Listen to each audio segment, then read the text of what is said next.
I have a speaking engagement for 2K teachers next Ooh. week. Whoa, congrats. That's awesome. Congratulations, yes. Since I resigned teaching after 11 years, but I speak about my strategies for my success.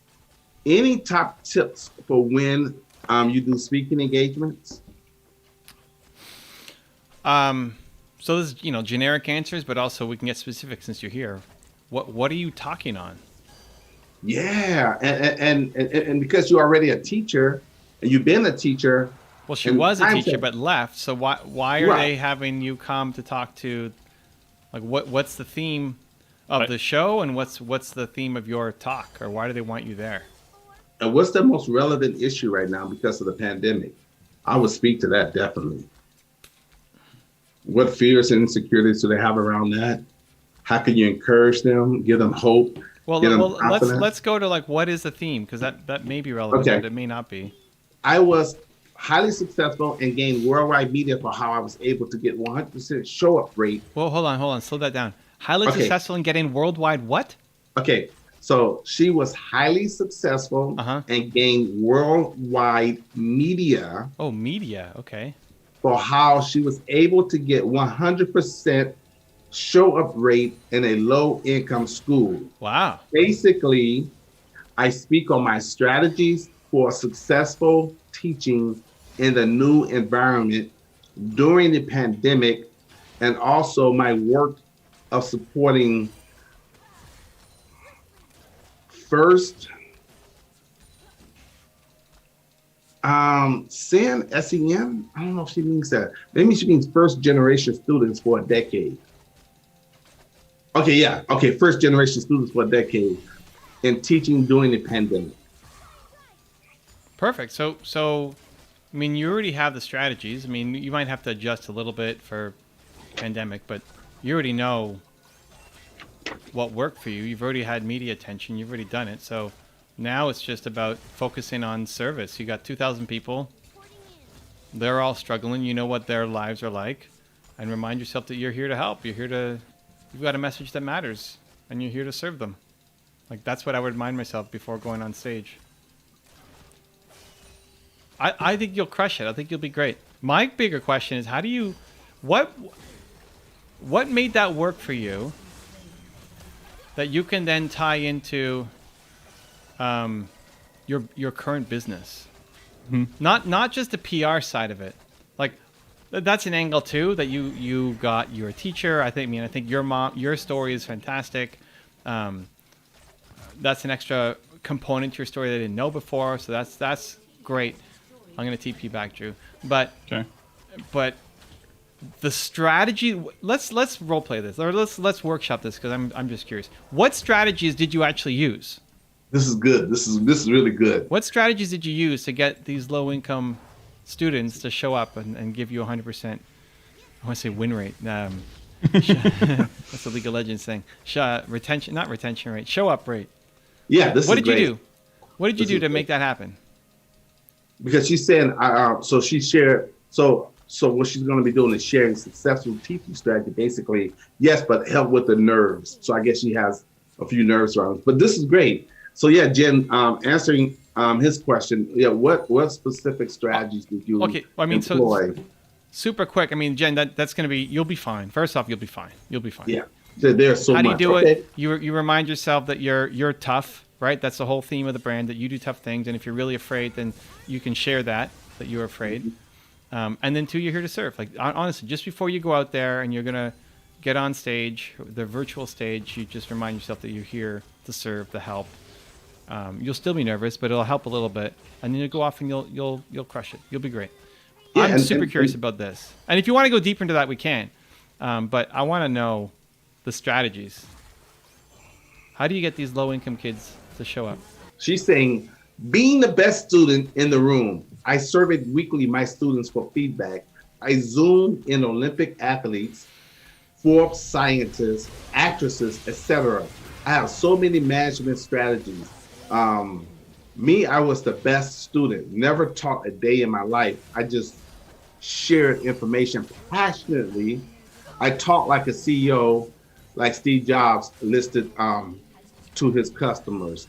My students were my customers, but instead of selling, I was getting them to do the work. I teach very different than anyone. I did not follow the norms of teaching. So I'm gonna let Evan chime in, but what I'm gathering, what you're saying, the part of your strategy was you helped them change their vision about themselves by showing them different videos and zooming in. Was the Olympic athletes, were they live coming in? And so the kids like, oh, they would get excited seeing different athletes and scientists and actresses being zoomed into the classroom, which would motivate them to want to come because they're gonna have something exciting to see and learn from. And why did you leave teaching? Why stop? She says also hard to share via text, but be kind, listen to the students. And yes, the students told me that what would inspire them. Right. Yeah, we get that. I mean, so the specifics are what I was after, right? So you taught very differently than others. I mean, yes, of course. Otherwise, you wouldn't have had that rate. So what specifically led to it? So we drilled down on a couple of them, which is awesome. And we might even go further, but why stop? Is it just because you don't make enough money as a teacher? You felt the calling to help moms? Like what? Because also, did you have to run up against some bureaucracy? I mean, bureaucracy against bringing in certain people. They give you a hard time about that because you're kind of paying outside the numbers, and you didn't follow the traditional script. A lot of questions here, but you got it. Come on. Tough as a mother tried. Come on. We want to learn. See, that's the great thing about this gaming channel, guys, because we learn from you guys too. You come here asking questions to learn from us, but we're also learning from you. She says, I want to raise my daughters. I want to create bigger impact, not just the 30 kids in my room. And I'm being called to make jewelry for moms. Okay. So what I would look at next is inside of your making jewelries for moms. Like when you were teaching the kids, you weren't just giving them information, right? You weren't just teaching them history or math or French or whatever you're teaching them. You're playing a much bigger game. You're hitting them a much deeper level, which is also what you're doing with your jewelry, right? It's not just jewelry. It's not just another pendant. There's a mission behind what you're doing, which I love. What I would ask is, how do you combine those worlds where you take the best of the teaching and bring it to your jewelry business? So just like whatever made your kids show up, how do you make the moms show up? How do you make the moms be a part of the community and show up to your whatever you're doing inside your community? How do you make them wear the jewelry every day and remind themselves, right? Because they may forget, or they may feel like they're not. They may have got a pendant that says brave, and then they wake up and they don't feel brave until they don't put it on. Like that participation that you got so high for the kids, how do you get that same how do you use those same strategies just on adult moms so that they follow through and they show up for themselves and inside your community? So the specific strategies, like, so if getting celebrities or Olympians to show up, like, do you do the same thing? Do you now get the world? What's her name? There's a woman in Genius Network who was the first mom to win like Miss Olympic weightlifting, like awesome human. I forget her name right now. She's a new member of Genius, and it's the first time that a mom has ever won. Because a lot of times moms think, okay, well, now that I'm a mom, I have to kind of give up on my career, but especially physical stuff. So having her come in and share her story, right? Like all the strategies that you use for the students, and I can help you find that name if that's interesting. All the strategies you use for your students, you still employ, you still use the same line of thinking, just applying it to a different target audience. It's not kids anymore. She doesn't know what Genius Network is. Oh, Genius Network is a program that Drew's obsessed with. Wow. Although you haven't talked about it in a while, Drew, so maybe that's not the goal anymore. It's an entrepreneur group. You pay $25,000 a year or $100,000 a year to be part of. I'm a faculty there, so I teach once a quarter. He pays $0 to be in it. And she's one of the new members in the group. But that's That's why a I came name. up. What's that? I have some names. Linda Murray, Kim Shizevsky. If you type in Genius Network, actually I don't know I don't know how good the SEO is, to be honest, on the Genius stuff. But GeniusNetwork.com is the website. right, but I don't think they have a full list of members publicly for everybody to look at. Yeah, But yeah. It's not anyway, not a public there's list. tons of stories of great moms and the heroics that they've gone through that super fit into the tough as a mother kind of messaging, vibe, tribe, all of it.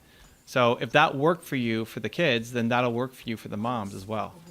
And your goal is to get the moms to show up inside your community and to show up by putting on the jewelry every day. Like that's a ritual that they need to put on the jewelry every day, because if you're not actually putting it on, you're not wearing your Wonder Woman outfit to work, right?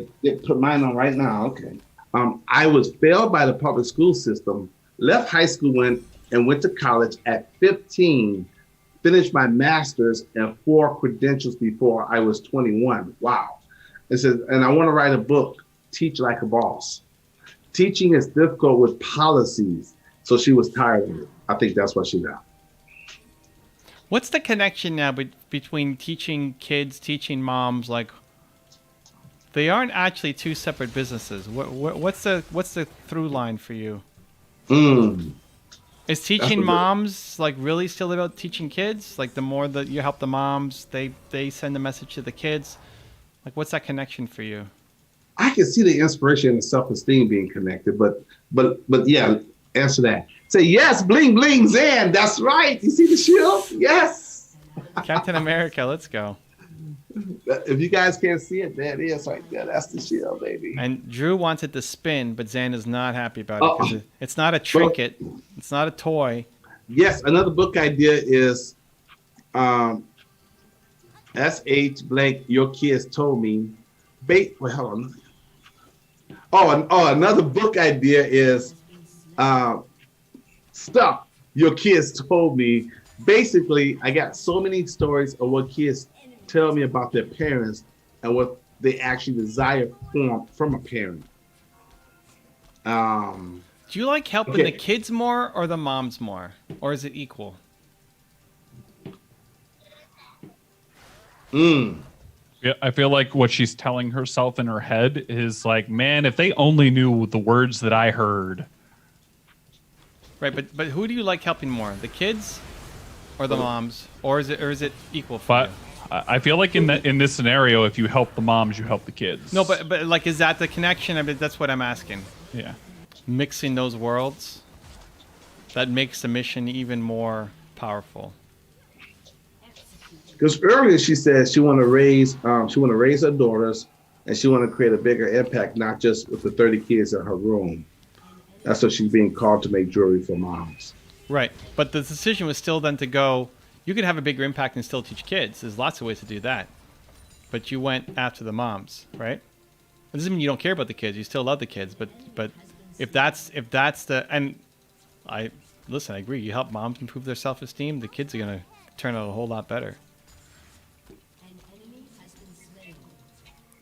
I think there's an important part. I think it's one, storytelling, and 2, strategy. There's a lot in your story that if people knew, I think would really help you. So she's saying, yes, I agree, but I don't know how to mix it, how to put them together.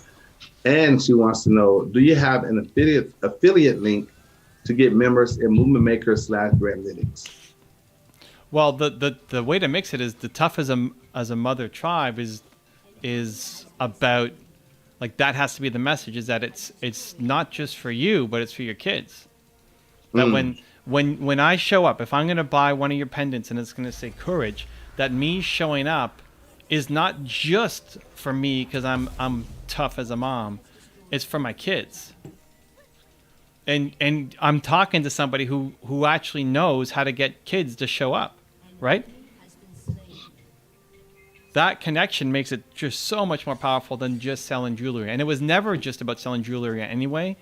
But when you get a mom to show up for herself, it's one thing. When you get a mom to feel like she's doing this for her family, it's a whole other thing.